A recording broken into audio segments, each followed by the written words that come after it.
En este momento tenemos a Alejandra Miller, directora de la Agencia de Reincorporación y Normalización. Buenos días, Alejandra, ¿cómo está? Y muchísimas gracias por conectarse a De Frente. Primero quisiera pedirle si puede poner su cámara de forma horizontal para que la podamos ver mejor. Claro que sí. Y activar la rotación automática, Oye, por ¿está bien? favor. Sí, y sí puede activar la rotación automática y ponerla en horizontal, mientras que cuadramos la cámara, pues lo que decía Mariana, pues realmente también ha generado mucha controversia, ¿no? Ahí está. Listo. Perfecto. Buenos días, Alejandra Miller, muchísimas gracias y bienvenida a De Frente. Hola, muy buenos días, Carolina, y a todo el equipo de Frente y a las personas que nos ven a esta hora. Ay, perdón, creo que este teléfono está como inquieto. Tranquila, tranquila. Tranquila, esperamos ahí para que usted se acomode mientras venimos Listo, hablando de este tema que pues ha sido noticia en los últimos días, y son todos los precedentes que anunció Abelardo de las Priellas sobre o que se han considerado como una amenaza a el acuerdo de paz, la implementación y todos los procesos, incluyendo el de reincorporación. Y Alejandra, yo quisiera iniciar por preguntarle por... me dicen que estamos teniendo problemas con la señal. Sí, no sé si ya ahí me escucha ahora bien. sí, ya. Listo, perfecto. Sí. Quisiera iniciar por preguntarle por un pronunciamiento que se ha dado en las últimas horas por parte de la corporación Rosa Blanca, y lo quiero leer. Dice: apoyamos que Abelardo de las Priellas acabe con la Agencia para la Reincorporación y la Normalización, entidad de bolsillo de las FARC, manejada por Pastor Alape y Sandra Ramírez, que le han vivido sabroso durante 8 años, más de 2.000 victimarios que reciben mensualmente renta básica, subsidio de alimento, auxilio por cada hijo, otros que también han vivido sabroso, y la reparación para las víctimas cero. ¿Qué nos puede contestar usted o qué opina usted al respecto sobre estos señalamientos y estas acusaciones de diferentes sectores, pero puntualmente de Corporación Rosa Blanca? Bueno, no, yo creo que Corporación Rosa Blanca ha tenido una postura así desde mucho antes, cuando yo fui comisionada a la Comisión de la Verdad. De hecho, las invitamos a que vinieran a la comisión a dar su testimonio justamente como víctimas. Nunca aceptaron, entonces pues finalmente nunca pudimos obtener los testimonios de violencias sexuales que tanto mencionaban, y por supuesto su cercanía sin duda alguna con un sector político del uribismo, pues yo creo que hace que justamente muestra y pone en evidencia lo que significa la división que hay en el país alrededor del tema de la paz, del acuerdo de paz y de su implementación. Sin duda yo no estoy de acuerdo pues con lo que mencionan, me parece que lo hablan desde un lugar que pues será respetable para ellas, pero que es lleno de imprecisiones, de mentiras, de aspectos que no tienen nada que ver con lo que desarrolla la Agencia para la Reincorporación, y que sin duda alguna, pues la agencia sí es una entidad que se requiere para construir la paz. La agencia es una entidad que acompaña a las personas que dejaron las armas de manera individual o colectiva hacia el tránsito a la vida civil, con el objetivo fundamental de que nunca se repita, es decir, que nunca más vuelvan a la guerra. Hoy el 85% de los firmantes están comprometidos con el acuerdo de paz, están comprometidos con la democracia, con la vida civil. Los que deben comparecer ante la JEP lo están haciendo de manera juiciosa. Así que, digamos, echar al traste estos avances de la reincorporación y del acuerdo de paz, pues lo que pone en alto riesgo, por supuesto, la estabilidad de la gente y la posibilidad de la paz con las antiguas FARC, que sea sostenible y duradera, que era el sentido del acuerdo. Alejandra, con los buenos días, digamos... Buenos días. Con Iván Duque, nosotros vimos que a pesar de que era un crítico muy duro con el tema del acuerdo de paz, pues no pudo como tal eliminarlo, echarlo al traste de la basura, porque pues está como blindado por el Estado y políticamente, ¿no? Realmente él lo que le hizo fue un freno de mano a todo el acuerdo de paz, pero vemos que Abelardo Espriella, con los casi 12.900.000 personas, uno de sus mayores promesas de campaña es irse de frente contra el acuerdo de paz, contra los excombatientes, incluso teniendo en cuenta la polémica reciente con el señor Timochenko. ¿Realmente es posible que con esta fuerza que hoy tiene el señor Abelardo Espriella, siendo recientemente electo, pueda acabar o de alguna manera ponerle un freno mayor al acuerdo de paz con todo lo que tiene que ver la oficina de implementación, esta organización de los reincorporados, o está blindado todo el acuerdo de paz a pesar de que esa sea la decisión o la convicción del presidente electo Abelardo Espriella? Bueno, sí, efectivamente, yo creo que cuando llegamos, el expresidente Duque, que no era afecto al acuerdo de paz, había implementado de una manera minimalista el acuerdo, pero sostuvo al menos la institucionalidad del acuerdo de paz y repito, digamos, en un enfoque bastante minimalista, que eso es lo que encontramos. El riesgo que tenemos ahora es justamente los anuncios que ha hecho el señor Abelardo Espriella alrededor de eliminar toda la institucionalidad del acuerdo de paz y de la paz en general. Entonces, claro que el acuerdo y su implementación están blindados constitucionalmente. Esto no puede ser capricho de un presidente si quiere implementarlo o no. Este es un compromiso de Estado que tiene además seguimiento de la comunidad internacional, que hace seguimiento justamente el Consejo de Seguridad de Naciones Unidas. Entonces no es capricho de un presidente y menos de alguien que ha dicho que llega a defender la Constitución y la ley. Entonces, si es así, por supuesto, tiene la responsabilidad y el deber de implementar el acuerdo de paz. Ahora, las instituciones, la Agencia, por ejemplo, para la Reincorporación existe hace más de 20 años. No es una entidad derivada del acuerdo de paz. Sin embargo, en el marco del Fast Track, después de la firma del acuerdo de paz, se le amplió la misionalidad para poder atender justamente el proceso más grande que tiene la agencia, que es el proceso de reincorporación. En este momento ingresaron 13.000, un poco más de 13.000 personas al programa de reincorporación. Y por eso la agencia, digamos, sí tiene una protección en ese sentido de que su misionalidad de hoy también fue ampliada en el marco de una ley de la República que se dio en el Fast Track después de la firma del acuerdo de paz. El problema que hay, por supuesto, creo que con Abelardo Espriella, pero en general en el mundo entero, es que tenemos hoy una extrema derecha que no respeta la ley, que no respeta la democracia, que la democracia liberal se quedó chiquita. Vemos cómo han arrasado con el derecho internacional.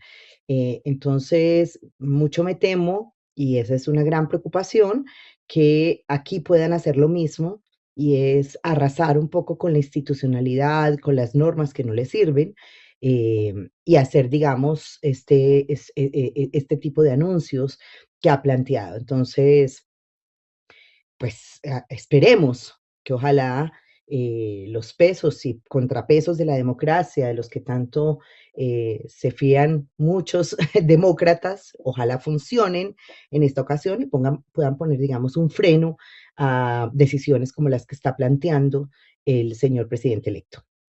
Alejandra, yo quisiera preguntarle por algo que también ha sido bastante controversial estas semanas y es el estado actual de muchos de las personas reincorporadas y de muchos de estos firmantes de paz, porque se ha tejido toda una narrativa alrededor de la impunidad, de que no quieren responder, de que no han aportado a la verdad o a la justicia, de que quieren escapar incluso de la justicia. Se habló, bueno, se gestó toda una desinformación información sobre Timochenko de que se iba a quedar fuera del país. Y entonces yo quisiera preguntarle y que nos diera claridad sobre qué ha pasado con las personas reincorporadas, cuáles han sido los avances, los retos que quedan todavía en este proceso de reincorporación y cómo nos puede dar usted de pronto luces sobre esta falsa narrativa que se ha creado alrededor de estas personas.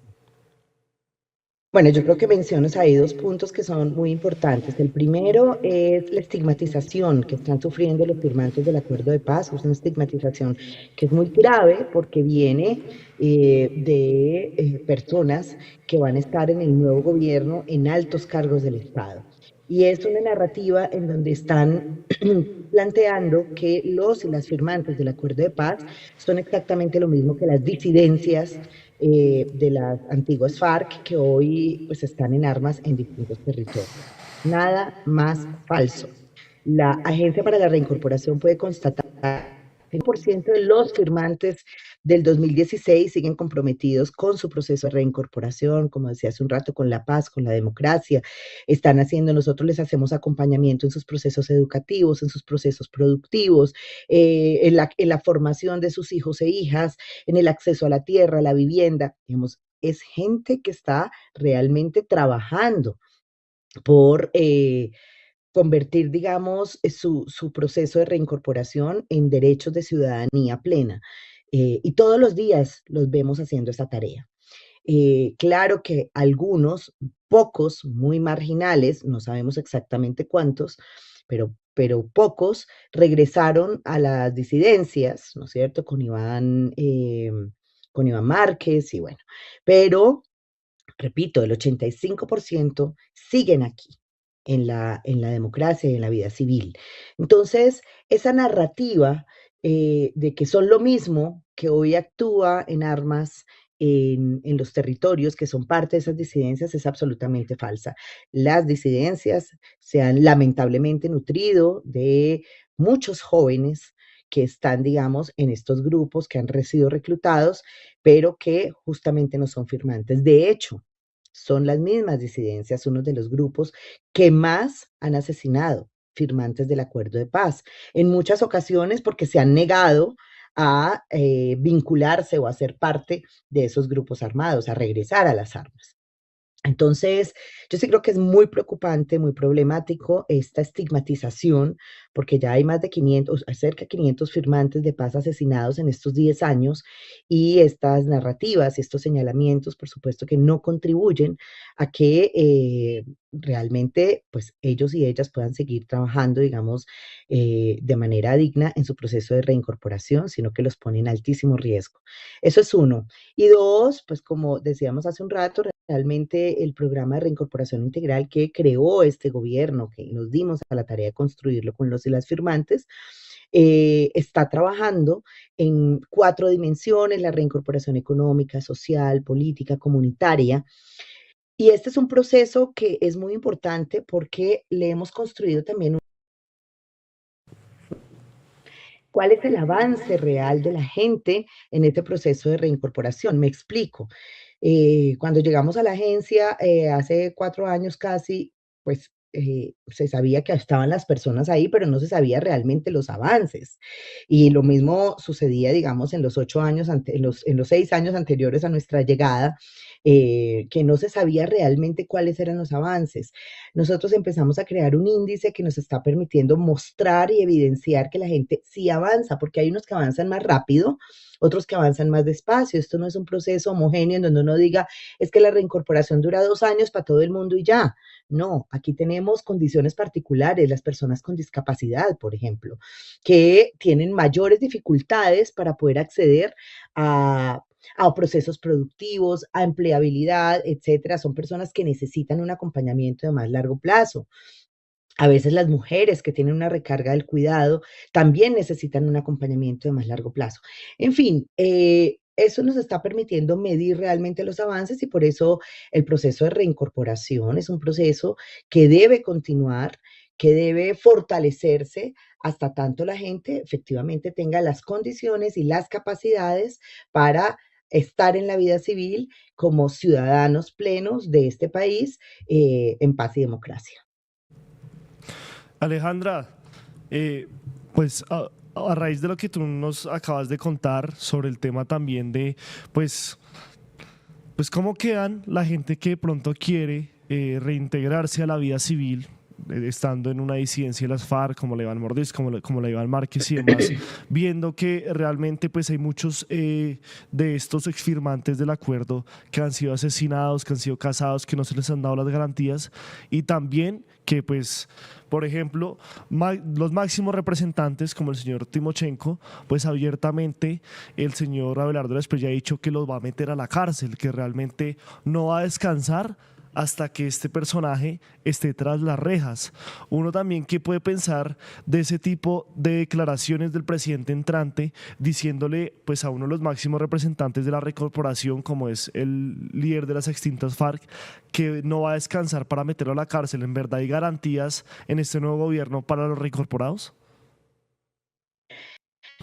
Digamos, los anuncios muestran cosas muy preocupantes, por supuesto. Ahora, no todo lo que se dice en el discurso, digamos, se puede llevar a la realidad, porque de todas maneras este es un acuerdo efectivamente blindado constitucionalmente. La JEP es una entidad que ha tenido el respaldo no solamente internacional de las Naciones Unidas, sino también de la Corte Penal Internacional. Estas personas, los firmantes, están cumpliendo, digamos, con su responsabilidad de comparecer ante la JEP, de aportar verdad, ya empiezan a cumplir, digamos, el proceso de sanciones propias, que fue lo pactado en el acuerdo de paz. En el acuerdo de paz lo que se planteó es que, claro, no iban a la cárcel, pero a cambio tenían que aportar a la verdad, que es lo que han venido haciendo en este tiempo, y ya empiezan a salir las sanciones que deben empezar a cumplir también en los próximos años.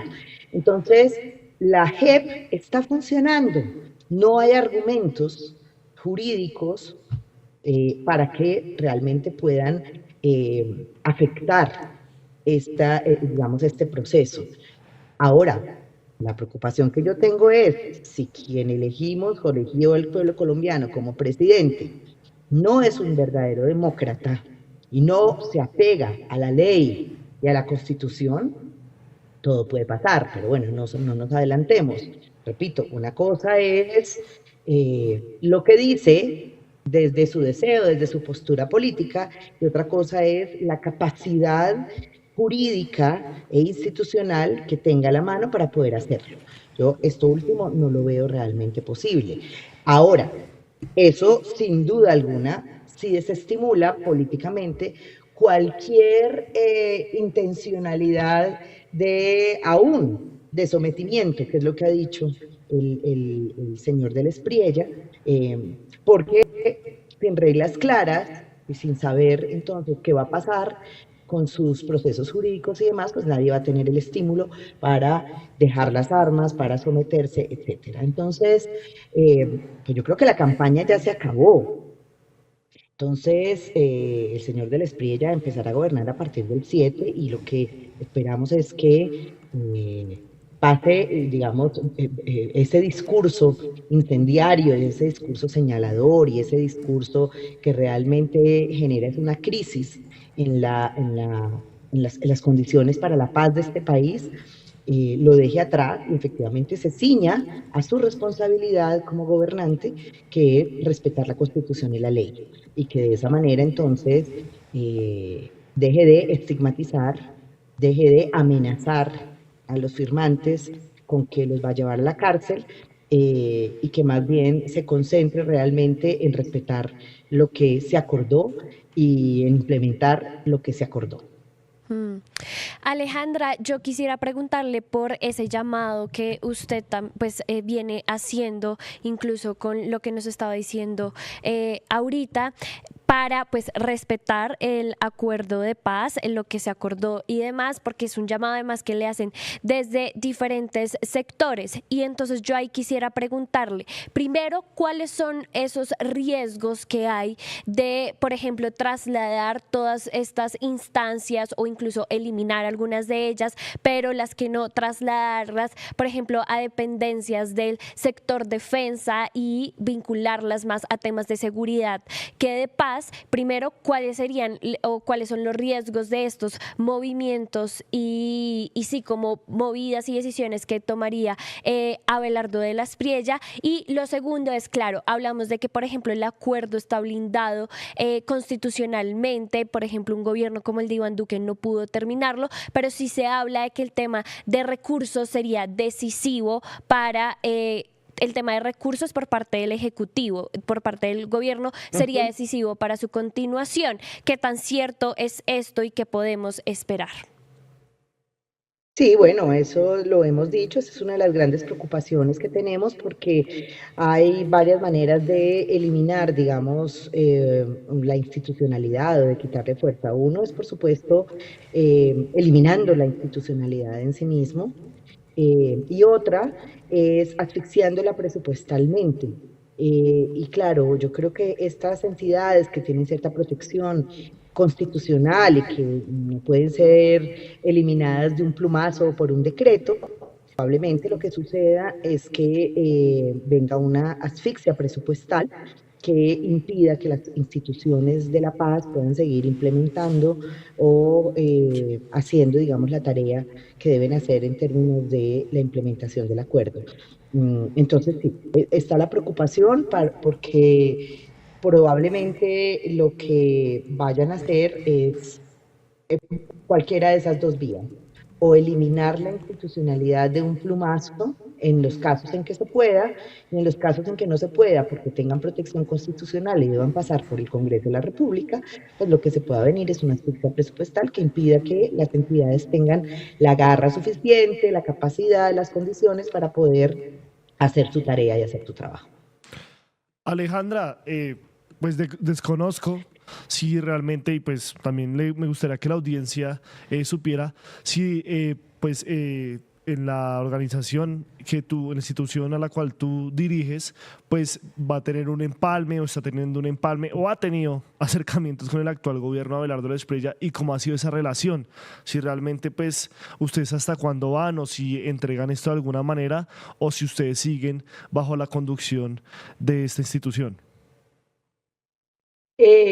Bueno, muchas gracias por la pregunta. Justamente me debo retirar ahora porque vamos para el empalme, vamos a tener un empalme general preciso. de Presidencia de la República. Entonces ahí vamos a hacer, digamos, todas las entidades que estamos adscritas a la presidencia, vamos a hacer, digamos, este empalme ante el pueblo. No sabemos si los delegados vayan a llegar del señor de la Espriella.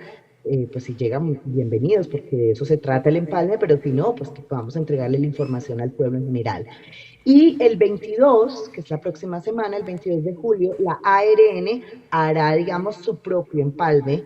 También lo transmitiremos pública y abiertamente para que la ciudadanía, para que los medios de comunicación conozcan cuáles fueron no solamente los acumulados, sino qué es lo que vamos a entregar y cómo vamos a entregar esta entidad, de tal manera que se sepa y podamos erradicar, digamos, algunas de las narrativas también que se están instalando por parte del gobierno elegido, que tienen que ver con una megacorrupción generalizada que no existe, y segundo, digamos, con las ruinas en las que vamos a entregar el país, que tampoco es verdad.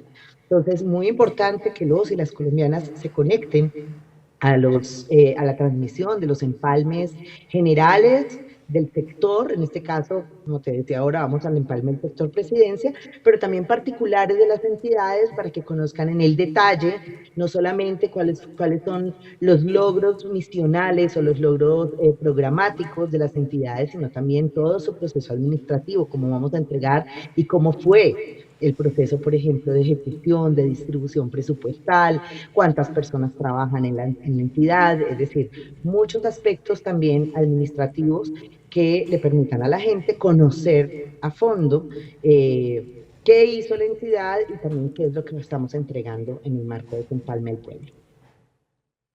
Pues muchísimas gracias.